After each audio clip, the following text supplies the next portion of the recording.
Good morning, students. Last class we discussed about the second chapter, Human Resource Planning. There we discussed the term procurement. The procurement have three stages. First one, job analysis and job design. Second, human resource planning. Then recruitment and selection. അതിൽ job അനാലിസിസും job ഡിസൈനും നമ്മൾ detail ആയിട്ട് കഴിഞ്ഞ ക്ലാസ്സുകളിൽ പറഞ്ഞു. ഇനി അതിൻ്റെ second stage ആയിട്ടുള്ള ഹ്യൂമൻ റിസോഴ്സ് പ്ലാനിങ് അല്ലെങ്കിൽ മാൻ പവർ പ്ലാനിങ് ഇതാണ് നമ്മൾ ഇന്നത്തെ topic. Human resource planning or man power planning പേരിൽ തന്നെ ഉണ്ട്. ഹ്യൂമൻ റിസോഴ്സ് മാനേജ്മെൻറ്റ് എന്ന് പറഞ്ഞപ്പോൾ നമ്മൾ പറഞ്ഞു ഹ്യൂമൻ റിസോഴ്സിനെ മാനേജ് ചെയ്യുന്ന പ്രോസസ്സാണ് അല്ലേ. അപ്പോൾ ഹ്യൂമൻ റിസോഴ്സ് മാനേജ്മെൻറ്റിലെ ഒരു പാർട്ടാണ് എന്ത് ഹ്യൂമൻ റിസോഴ്സ് പ്ലാനിങ്. പ്ലാനിങ് എന്താ നിങ്ങൾക്കറിയാം? പ്ലാനിങ് എന്താ? It is deciding in advance ആണ് അല്ലേ, മുൻകൂട്ടി തീരുമാനിക്കലാണ്. അപ്പോൾ ഹ്യൂമൻ റിസോഴ്സിനെ മുൻകൂട്ടി തീരുമാനിക്കുക, അതായത് ഒരു ഓർഗനൈസേഷനിൽ എവിടെയൊക്കെ ഏതൊക്കെ തരത്തിലുള്ള ഹ്യൂമൻ റിസോഴ്സ് റിക്വയർഡ് ആണ്, അവർക്ക് എന്തൊക്കെ ക്വാളിഫിക്കേഷൻ വേണം, ക്വാളിറ്റീസ് വേണം, ഇതൊക്കെ പ്ലാൻ ചെയ്യുന്ന പ്രോസസ് അതാണെന്ത് ഹ്യൂമൻ റിസോഴ്സ് പ്ലാനിങ്. ഷോർട്ടായിട്ട് HRP എന്ന് പറയും. HRP human resource planning or HRP. മറ്റൊരു പേര് മാൻ പവർ പ്ലാനിങ്. അതിനെക്കുറിച്ച് മീനിങ് പറയാം.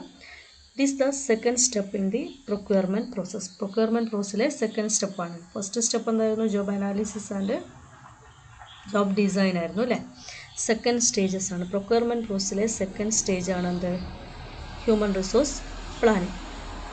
It is concern with determination of quantity of personnel required in an organisation. It is concern with determination of quantity of personnel required in an organisation. ഒരു ഓർഗനൈസേഷനുള്ളിൽ എത്ര number of employees needed ആണ്, necessity of the number of employees, അത് എത്ര പേര് ഇനി ആവശ്യമുണ്ട്, ഏതൊക്കെ സ്ഥലത്താണെന്നുള്ള കാര്യങ്ങൾ ആയിട്ട് റിലേറ്റഡ് ആയിട്ടുള്ള ടേമാണ് എന്ത് HRP.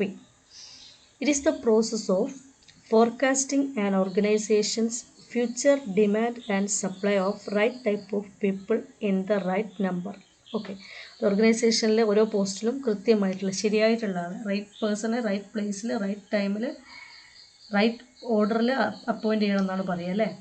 അപ്പോൾ കൃത്യമായിട്ട് ഒരു ഓർഗനൈസേഷനിൽ റൈറ്റ് ടൈപ്പ് ഓഫ് പീപ്പിൾ എത്ര റൈറ്റ് പീപ്പിൾ എത്ര അയാൾ വേണം എന്നുള്ള കാര്യം, അതിൻ്റെ ഡിമാൻഡും സപ്ലൈയും ഫോർകാസ്റ്റ് ചെയ്യുന്ന പ്രോസസ്സാണ്. ഫോർകാസ്റ്റ് ചെയ്യുക എന്ന് പറഞ്ഞാൽ എന്താ? പ്ലാൻ ചെയ്യുക. അപ്പോൾ ആ പ്രോസസ്സിനെയാണ് എന്താ പറയുക? സിമ്പിളായിട്ട് മാൻ പവർ പ്ലാനിങ് എന്ന് പറയുക. അപ്പോൾ മീനിങ് ചോദിച്ചു കഴിഞ്ഞാൽ എഴുതാം. It is the process of forecasting and organization's future demand and supply of the right type of people in right number. Okay, ഇത്ര മനസ്സിലായെന്ന് കരുതുന്നു. ഇനി അതിൻ്റെ ഡെഫിനിഷൻ പാർട്ടിലേക്ക് പോവാം. Definition: in the words of Bruce P. Solomon, manpower planning is a process of determining manpower requirement and the means for meeting these requirements in order to carry out the integrated plan of the organization. In the words of Bruce P. Solomon, manpower planning is a process of determining manpower requirement. Determining manpower requirement. Requirement എന്ന് പറഞ്ഞാൽ എന്താണ്? ആവശ്യം. അപ്പോൾ ഓർഗനൈസേഷനിലെ മാൻ പവറിൻ്റെ ആവശ്യം എത്രയാണ്, and the means four meeting these requirement. ആ എത്ര എംപ്ലോയീസ് ആവശ്യമാണെന്ന് മനസ്സിലായി കഴിഞ്ഞാൽ ഏതൊക്കെ വഴികളിലൂടെ അവരെ നമുക്ക് കണ്ടെത്താം. In order to carry out the integrated plan of the organization. അപ്പോൾ ഓർഗനൈസേഷനിൽ എത്രത്തോളം ആളുകളെ ആവശ്യമുണ്ട്, അവരെ ഏതൊക്കെ രീതിയിൽ നമുക്ക് കണ്ടെത്താം എന്നതിൻ്റെ ഒരു പ്ലാൻ, ഒരു ഇൻ്റഗ്രേറ്റഡ് പ്ലാൻ, അതാണെന്ത് മാൻ പവർ പ്ലാനിങ്. ക്ലിയർ അല്ലേ?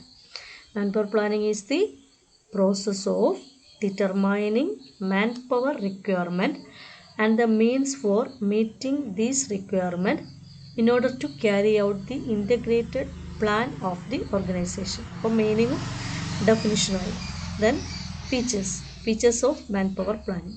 First one, it is related with the future manpower requirements. Okay, future manpower requirements identify ചെയ്യുന്ന process ആണെന്ത് manpower planning. So it is related with the future manpower requirements. Then second, with the help of manpower planning, proper recruitment and selection procedure can be developed. അപ്പോൾ നല്ല ഒരു man power planning ഉണ്ടെങ്കിൽ അതിൻ്റെ സഹായത്തോടു കൂടി നമുക്ക് കൃത്യമായിട്ടുള്ള റിക്രൂട്ട്മെൻറ്റും സെലക്ഷനും നടത്താൻ പറ്റും. അപ്പോൾ റിക്രൂട്ട്മെൻറ്റിൻ്റെയും സെലക്ഷൻ്റെ ഒക്കെ ബേസ് ആണെന്ത്? Manpower planning. It ensure optimum utilisation of existing manpower. പുതിയ മാൻ പവർ എത്രത്തോളം റിക്വയർഡ് ആണെന്ന് അറിയുന്നതോടൊപ്പം തന്നെ നിലവിലുള്ള മാൻ പവറിനെ കൃത്യമായിട്ട് യൂട്ടിലൈസ് ചെയ്യാനും മാൻ പവർ പ്ലാനിങ് സഹായിക്കുന്നു. കാരണം ഇവിടെ എത്ര ഉണ്ട് എന്ന് നോക്കിയതിന് ശേഷമാണ് നമ്മൾ ഇനി എത്ര വേണമെന്ന് തീരുമാനിക്കുക. അപ്പോൾ ഉള്ള ആളുകളെ മാക്സിമം യൂട്ടിലൈസ് ചെയ്യാൻ നമ്മളെ സഹായിക്കുന്ന ഒരു ഫംഗ്ഷനാണ് manpower planning. It ensure right type of people at right place at right time. Okay, it ensure right type of people at the right place at right time. ശരിയായ ആളെ ശരിയായ സ്ഥലത്ത് ശരിയായ സമയത്ത് അപ്പോയിൻ്റ് ചെയ്യാൻ സഹായിക്കുന്ന ഫംഗ്ഷനാണെന്ത്? Manpower planning. Then it is a continuous process. ഓർഗനൈസേഷനിൽ ഇങ്ങനെ വേക്കൻസീസ് ഒക്കെ ഇങ്ങനെ വന്നുകൊണ്ടിരിക്കും. അങ്ങനെ അതിൽ റിട്ടയർമെൻറ്റും അതുപോലെ തന്നെ ഡെത്ത്, അതുപോലെ തന്നെ ട്രാൻസ്ഫർ, പ്രൊമോഷൻ, അങ്ങനെ ഓരോ രീതിയിൽ ഓരോ പോസ്റ്റിങ്ങിന് ആൾക്കാർ വരികയും പോവുകയൊക്കെ ചെയ്തുകൊണ്ടിരിക്കും അല്ലേ. അപ്പോൾ അതുകൊണ്ട് തന്നെ ഓർഗനൈസേഷൻ എത്ര കാലം പോകുമോ അത്രയും കാലം ഇങ്ങനെ കണ്ടിന്യൂസ് ആയിട്ട് ഓടിക്കൊണ്ടിരിക്കുന്ന ഒരു ഫംഗ്ഷനാണെന്ത്? Manpower planning. It is dynamic process. Dynamics ആണ്. ഇപ്പോൾ ഒരു സമയത്തുള്ള മാൻ പവർ റിക്വയർമെൻ്റ് ആയിരിക്കില്ല മറ്റൊരു സമയത്ത്. ഓരോ സ്ഥലത്തിനും സമയത്തിനും അനുസരിച്ച് അതിങ്ങനെ ചേഞ്ച് ചെയ്തുകൊണ്ടിരിക്കും അല്ലേ. In accordance the time and place and requirements be change. So it is a dynamic process. It may be long term or short term. Manpower planning ചിലപ്പോൾ ലോങ് ടേം ആവാം, ചിലപ്പോൾ ഷോർട്ട് ടേം ആവാം. Long term എന്ന് പറഞ്ഞാൽ for a long period of ടൈമാണ്. Short term എന്ന് പറഞ്ഞാൽ in between 1 year ആയിട്ട് വരിക. Then it is a goal oriented process. അപ്പോൾ എല്ലാ കാര്യങ്ങളും അതുപോലെ മാൻ പവർ പ്ലാനിങ്ങും എന്താണ്? ഗോൾ ഓറിയൻറ്റഡ് പ്രോസസ് ആണ്. അതിൻ്റെ ഗോൾ എന്താണ്? Right type of appoint right type of persons at a right time at a right place. ശരിയായ ആളെ ശരിയായ സ്ഥലത്ത് ശരിയായ സമയത്ത് അപ്പോയിൻ്റ് ചെയ്യലാണ് മാൻ പവർ പ്ലാനിങ്ങിൻ്റെ ഗോൾ. അപ്പോൾ it is a goal oriented process. ഇപ്പോൾ ഇത്ര ഫീച്ചേഴ്സ് ജസ്റ്റ് പോയിൻറ്റ്സാണ് ഞാനിവിടെ എഴുതിയിട്ടുള്ളത്. പോയിൻറ്റ്സ് സിമ്പിളായിട്ടുള്ള പോയിൻറ്റ്സ് ആയതുകൊണ്ടാണ് എക്സ്പ്ലനേഷൻ കൊടുക്കാതിരുന്നത്. അപ്പോൾ നിങ്ങൾ കൃത്യമായിട്ട് പഠിച്ചു വെക്കുക.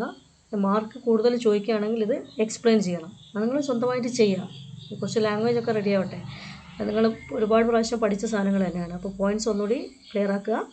It is related with future man power requirements.